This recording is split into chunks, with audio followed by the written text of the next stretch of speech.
The glossy magazine cover stared back at me from the newsstand. Text Rising Star. How David Chen built Quantum Leap from nothing. Nothing. I almost laughed. The irony would have been funny if it hadn't made me so angry. My name is Alex Torres, and 2 years ago, I watched my best friend steal my life's work and turn it into a $50 million company. But I'm getting ahead of myself. David and I met in college, two computer science majors with big dreams. While other students partied, we spent countless nights in the computer lab, fueled by energy drinks and ambition. We shared everything. Ideas, codes, dreams of changing the world through technology.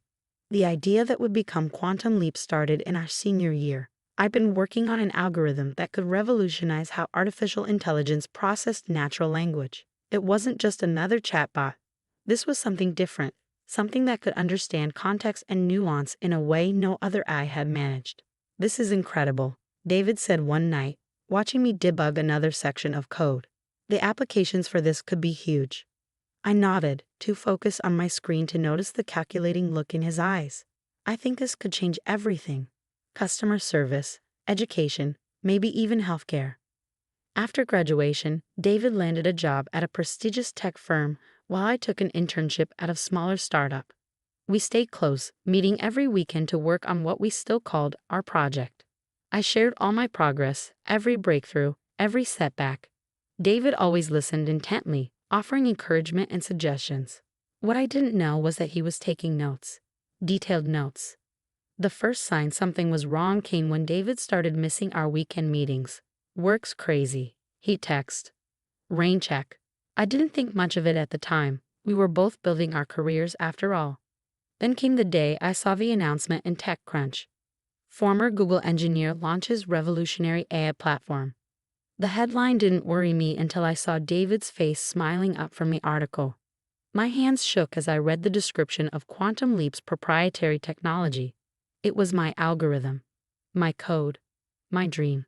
I called David immediately, straight to voicemail. I texted, emailed, even went to his apartment. Nothing. Finally, a week later, he agreed to meet me at our old coffee shop. Look, he said, stirring his untouched latte. I know you're upset, but you have to understand. This is business. The core idea might have started with you, but I'm the one who made it viable. I'm the one who built it into something real. Something real? I couldn't believe what I was hearing. David, that's my algorithm. My code. We worked on this together. He shook his head, his expression maddeningly calm. No, Alex. You worked on a school project. I built a company. There's a difference. I trusted you, I said, my voice cracking. You were my best friend. And you were an intern with some interesting ideas, he replied, standing up. That's all. Don't make this into something it's not. As he walked away, leaving his cold coffee behind, something inside me hardened. David thought he had won, thought he could simply take what was mine and rewrite history. But he'd forgotten something crucial about me. I never deleted anything. Every email we'd exchanged about the project, every piece of code I'd written, every meeting we'd had in the lab, it was all documented. I even recorded our brainstorming sessions, a habit I developed to help me remember important details. That night, I pulled out my external hard drive and started organizing everything. Emails dating back to our junior year, discussing the initial concept. Video recordings of us working through problems together, my voice clearly explaining the core algorithms that now powered Quantum Leap. Git commits showing the evolution of the code, time-stamped and authenticated. I had proof, real, solid proof that David hadn't built anything from nothing. He'd built it from my work, my ideas, my dedication. But proof wasn't enough. I needed a plan. I contacted Maya Patel, a lawyer specializing in intellectual property law. She reviewed my evidence with increasing interest. This is quite compelling, she said, spreading the documents across her desk. The timestamps, the continuous development history. It shows a clear progression from your original work to their current product. So we can stop them? I asked, trying to keep the desperation out of my voice. She hesitated. It's not that simple.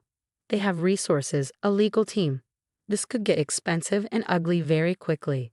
I don't care about expensive, I said firmly. I care about the truth. Maya studied me for a moment, then nodded. All right, but if we're going to do this, we need to be smart about it. They'll try to paint you as a disgruntled ex-friend trying to cash in on their success. We need to control the narrative. Over the next few weeks, we built our case methodically. Maya helped me organize my evidence into a clear, undeniable timeline showing the evolution of my work and its subsequent theft by David. Meanwhile, Quantum Leap was everywhere. David appeared on tech podcasts, gave interviews about his innovative approach to AI development. Each appearance, each quote about building everything from scratch made my blood boil. Then came the interview that changed everything. David was featured in a major tech magazine discussing Quantum Leap's meteoric rise. The interviewer asked about rumors that the core technology had been developed by someone else. David laughed, that same dismissive laugh I'd heard in the coffee shop. I know who you're talking about, Alex Torres. He was an intern at a startup where I used to mentor. Rock Coffee sat in on some meetings. Now he's trying to claim he invented everything. It's sad, really. Some people just can't handle seeing others succeed. I stared at the words until they blurred. Coffee, meetings, intern. He was erasing me, reducing years of work and friendship to nothing. That night, I couldn't sleep. I sat at my computer, surrounded by evidence of my contribution. Our contribution to what became Quantum Leap. Then I had an idea. I started coding. Not AI this time, but a simple website. I uploaded every piece of evidence I had, emails, videos, code commits, all organized chronologically. Each item was time-stamped, verifiable, undeniable. Then I wrote a blog post. Not angry, not accusatory, just facts. I described the development of the algorithm, our collaboration, the moment I discovered the theft. Everything documented, everything proven. Maya called me as soon as she saw it. Alex, this is risky. They could sue you for defamation. Let them, I replied. Truth is an absolute defense against defamation, right? And everything on that site is true. The website went live at midnight. By morning, it had gone viral in the tech community. Developers, engineers, and industry insiders were picking apart the evidence, verifying timestamps, analyzing code similarities. Hashtag Quantum Theft started trending on Twitter. David's PR team scrambled to contain the damage, releasing statements about misunderstandings and parallel development. But the evidence was too clear, too detailed to dismiss. Then came the email from Lisa Chen, David's sister and Quantum Leap's CFO. We need to talk, she wrote, not through lawyers. Just us. I stared at her message for a long time, remembering all the dinners I'd shared with their family, all the times Lisa had teased us about being married to our computers. What do you think? I asked Maya. She frowned at her screen. Legally, I'd advise against any unofficial communication. But sometimes resolving things person to person is better than letting lawyers fight it out. I agreed to meet Lisa at a quiet restaurant away from the tech corridor. She was already there when I arrived, looking tired and worried. He screwed up, she said as soon as I sat down. David, he lost himself somewhere along the way. Got caught up in the idea of being the next tech genius, the next Zuckerberg. That doesn't excuse what he did, I said quietly. No, she agreed. It doesn't. But I'm hoping we can fix this before it destroys everything, including your friendship. I almost laughed. Friendship? Lisa, he stole my work and then tried to erase me from the story completely. That's not something friends do. She pushed a folder across the table. We want to make this right. The board is prepared to offer you a significant ownership stake in Quantum Leap, plus a seat on the Technical Advisory Committee. Full recognition for your contributions to the core technology. I opened the folder. The numbers made my head spin. It was more money than I'd ever imagined having. And David? I asked. What does he say about this? Lisa's hesitation told me everything. He'll come around. Once he sees it's the only way forward. I closed the folder. That's not good enough. What do you want, Alex? Lisa asked, frustration creeping into her voice. Name your price. I leaned back, studying her face, so similar to David's, yet somehow kinder. I want him to admit what he did. Publicly. No PR spin, no carefully worded statements about misunderstandings. The truth.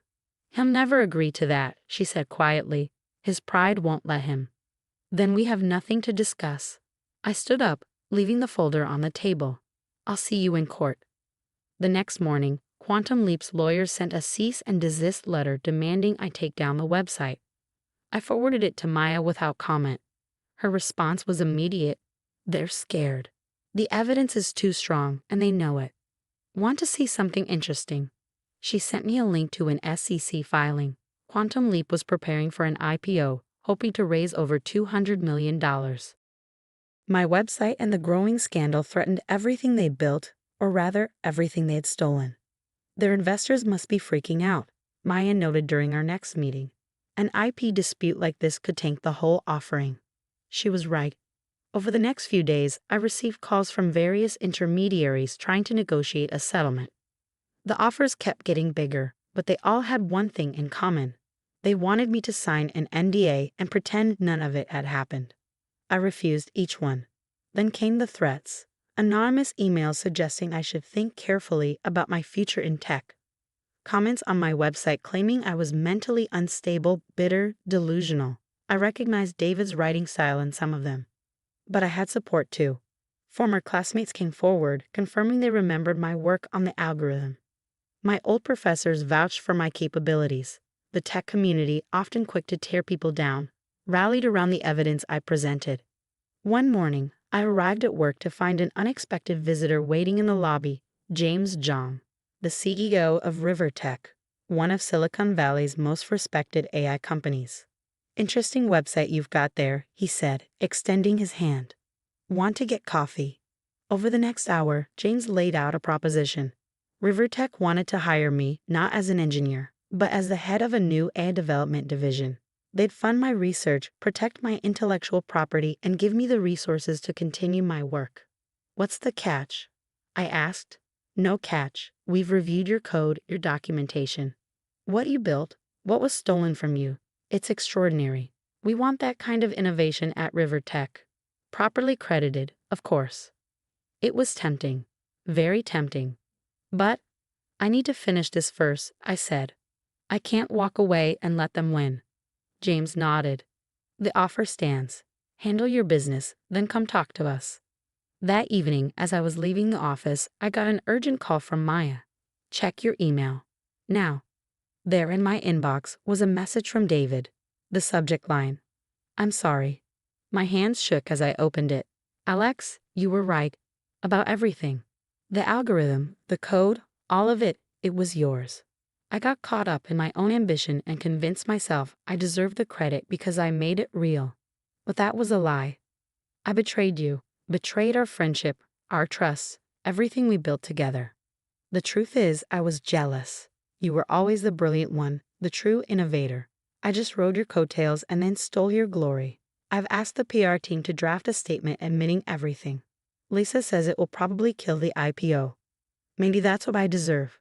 I know it's too late for us to ever be friends again, but for what it's worth, I'm sorry.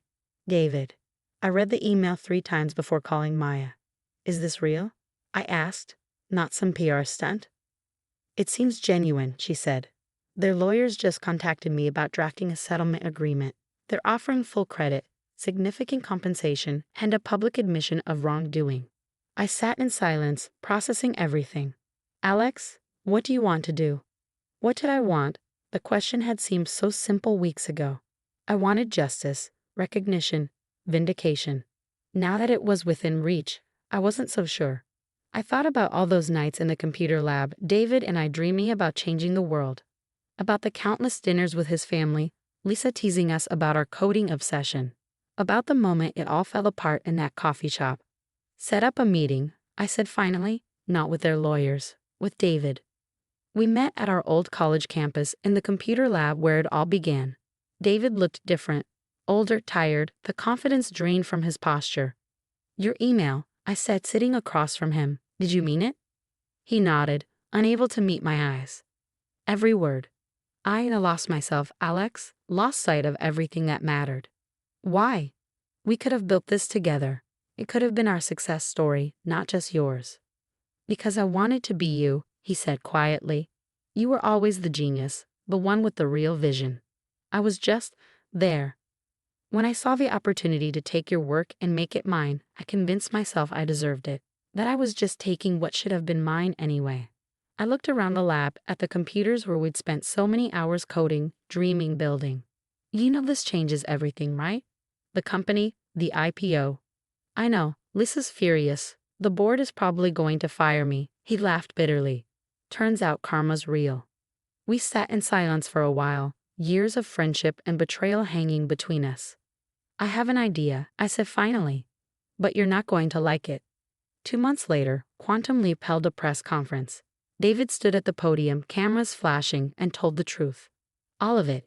He'd admitted to stealing my work, apologized publicly, and announced a restructuring of the company.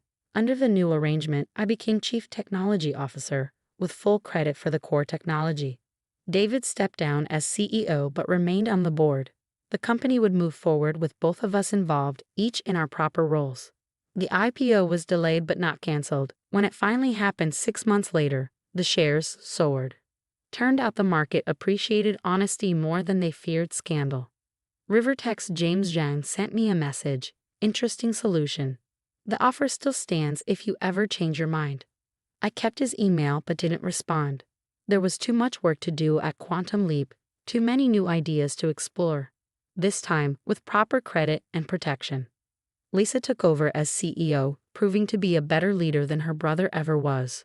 She had the vision to see what Quantum Leap could become, not just an AI company, but a model for how tech companies could operate with transparency and integrity. As for David and me, we're not friends anymore, not like we were.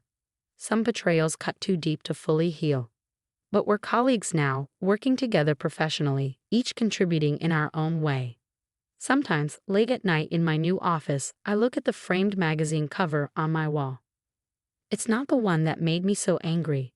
It's a newer one, showing David and me together under the headline, Quantum Leap.